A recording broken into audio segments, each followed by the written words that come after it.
Overthink Gaming, a friend of the channel, put out a video the other day talking about the Barnacules situation, and he addressed a very interesting surrounding circumstance regarding that I wanted to cover in a little bit more depth today. Channels like Rich from ReviewTech and Jeremy from The Quartering, those types of coverage for, I don't want to say like tabloid issues, but like interesting stories that are important for the community to know about. And Jason over at Overthink, his video point was that this thing that Barnacules was doing with the illegal copyright strikes, the reprehensible acts, the approach to how to go about striking channels and why people are so wrong to talk about others, and all this stuff that was just completely bonkers coming out of Barnacules' mouth. Overthink brought up the question of, why isn't Rich from ReviewTech and Jeremy from The Quartering covering this obviously gigantic issue facing the community? Because if a big channel like Barnacules is able to throw his weight around and get channels taken down that he doesn't agree with, that he thinks are bullying, that he thinks are just there to be a nuisance and not really provide anything to the community otherwise, they're awful. If he is setting that precedent, all these channels that are smaller than him and larger than him are looking at him as Exhibit A for, okay, that's where the bar is going to be set for what's going to be allowed content on YouTube and what's not. And that is completely insane. Like, this guy himself, if you listen to him talk, he sounds like an absolute idiot.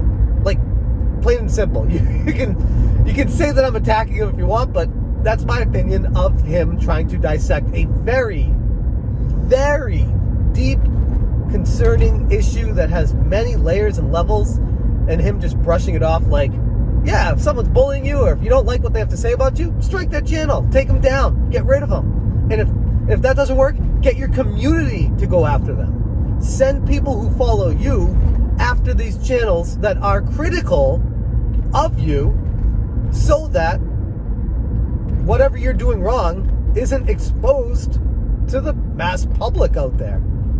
It's a little bit concerning. And Jason's point was talking more about interesting how The Quartering and Rich from ReviewTech didn't cover this issue. Now, I know Rich talked about it a few different times during his live streams, which was good. But it only has so much of a reach during a live stream. I mean, he's got like 600, 700, 800 people sometimes in there, which is great. I mean, that's good, getting the word out and letting people know that this Barnacules guy is a scumbag. The problem with the Rich from ReviewTech situation, if I remove all bias and concern from it, just knowing what I know, take this for what it's worth, Rich, and be mad at me if you want, but I feel like you didn't cover that story because you're friends with Barnacules. And you let that affect your professional decision on if this story was worth covering or not. Can't really say the same thing for Jeremy from The Quartering, based off of his tweets about Barnacules, which was more than nothing. It was good that he was getting the shares and retweets out there, acknowledging that there was an issue. Share in the chat, especially to the immoral John Hancock, like a parody channel of the immortal John Hancock, and some really terrible things, threats of potential doxing, threats of sending his community after him, like a whole bunch of horrible screenshots that Jeremy shared. But he didn't follow up on it, and his excuse was that his community didn't want it. He asked a question, he polled his audience, and his audience said that they'd rather hear about other things. Fair enough. I'm not going to get mad at Jeremy for doing what his audience says, but the concerning thing about this situation, and yeah, this video is full of my bias because I feel like this is a gigantic issue that just got overlooked by some pretty big channels because there were various reasons why they didn't cover it. But Jeremy insinuated that he'd be covering it and then proceeded to not cover it because his audience selected other things on a poll. I would argue, from Jeremy's perspective, being someone who delivers important information to an audience, that sometimes they're not fully educated enough on a situation to know that it's a story that they need to hear about. So just going by what the audience says they want to hear you talk about isn't always the barometer that a channel should take, in my humble opinion. Because if that's the case, a lot of serious issues that nobody researched or nobody talked about, but it was existing in there, would not be talked about by larger channels because people would want to hear about what they already know about. Or that the title of what the video would be sounds more interesting, or whatever it would be. In a weird way, it's kind of like if a tree falls in the woods, does anybody hear it? If this situation happens, but it's not reported, is it even a story? Is it a problem? I mean, yeah, the problem definitely exists. The tree definitely makes a sound, but just because nobody hears it doesn't mean it didn't happen. And that's the problem with Jeremy making the choice of not covering this during the height of the issue. I don't want to blame him for that, though, because I understand where he's coming from. It's just extremely unfortunate that that's what had to take place. And I totally agree with Jason from Overthink that this was a situation that demanded coverage from Rich. It demanded coverage from Jeremy.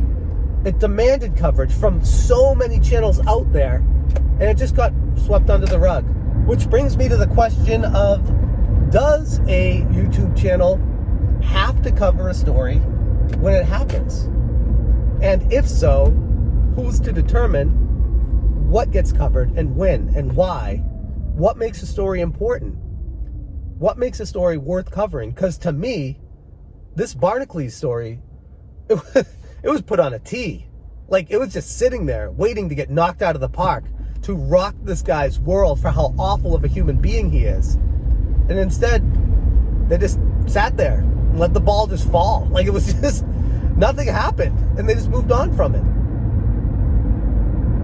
And I feel like, not that I want to see someone suffer or anything like that, but I also don't feel like it's okay for someone to make awful accusations at other people, do awful things to them, potentially remove channels, which apparently is confirmed from the immoral that his initial channel was taken down by Barnacules or his community or something like that.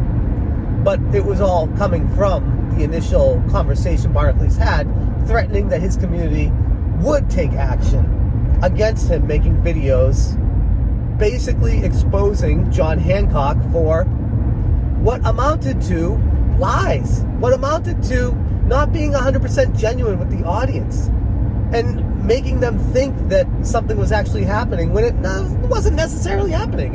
It may still, who knows, but the subtle hints that something is getting worked on compared to the reality were two very different places. And a channel exposing that is the one that gets in trouble. There's something definitely wrong with that, in my humble opinion, again. But does this mean that Rich at ReviewTech or Jeremy at The Quartering have to cover the story? No, it doesn't. But then you draw the lines on where they do cover stories, why something does get covered over another story. And it just builds this whole wall of what's okay and what's not to talk about. And, I mean, I'm not one to criticize what people talk about, because clearly it's working for both of those channels. But it does seem like it contradicts a little bit, because oftentimes I see very similar stories over and over and over again, typically focus on SJW stuff or feminist stuff, or, you know, all this easy stories to talk about that you can totally paint a picture on people. And it just seems very repetitive, where this was a story that stood out as, this could affect you on the platform. This could affect people you know. The precedent that Barnacules was trying to set, even though it was proven by H3 in court that criticism is allowed, and that you can't just say fair use isn't fair use unless you give approval to it. That's not how it works. And more attention needs to be brought to the situation when someone like Barnacules is saying, you can't use the image of someone on a thumbnail unless you get express consent from that person Unless it's an unbiased news article. Like, what are you even getting that from? Where the hell did you pull that out of your ass? That's the factual law. It's not. What is law right now on YouTube is you can strike any channel at any time for any reason. And then it's up to you to prove it in court if it gets challenged.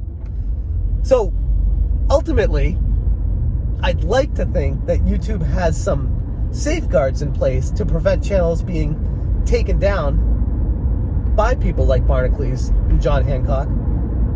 But then when you hear stories about how the Immoral's initial channel was taken down without even so much as getting an email because he was a tiny channel and YouTube didn't give two craps about him, it makes you wonder, are channels getting silenced because larger channels can't handle the criticism?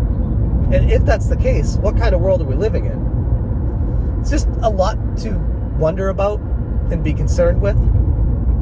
And I'd like to think this was an area of opportunity for Jeremy and Rich to self-reflect and wonder if this was a story that was worth covering, why they didn't cover it, and moving forward, why they won't miss out on the next one that's as important as this was. Again, my humble opinion. Now, clearly, Jeremy and Rich feel like it's not, and that's okay. I mean, people have told me that I need to cover stories, and I review them, and I'm just like, yeah, no, I'm not going to talk about that because A, I don't have the time, or B, it's not as interesting to me as you might think it is, or, I mean, there's a whole bunch of different reasons why I don't cover stories.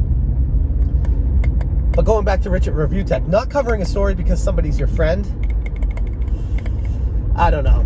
That's a tough one. That's a really tough one. I'd like to think that I could remain unbiased doing this, and if a story broke that was somebody that I'm really close with, how I'd be able to handle covering it, or if I'd just ignore it. It brings a whole lot of things into question. Stuff I never thought about. So I can't really, like, attack Rich for not covering it because it's his friend, but at the same time, what's that say about the stories that you pick if you can't remain completely unbiased when you're covering stuff? I don't know. These are just random thoughts. Like I said, I may not be any better than Rich. I don't mean to just be pointing fingers at him specifically or Jeremy specifically, like they're in the wrong and I'm in the right, even though that's probably how this is coming across. It's just, it brought up an interesting situation that I wanted to talk about and kind of just throw on the table and hear your thoughts on this. That's all I got for you guys today. Thank you so much for watching, and as always, you stay smashing.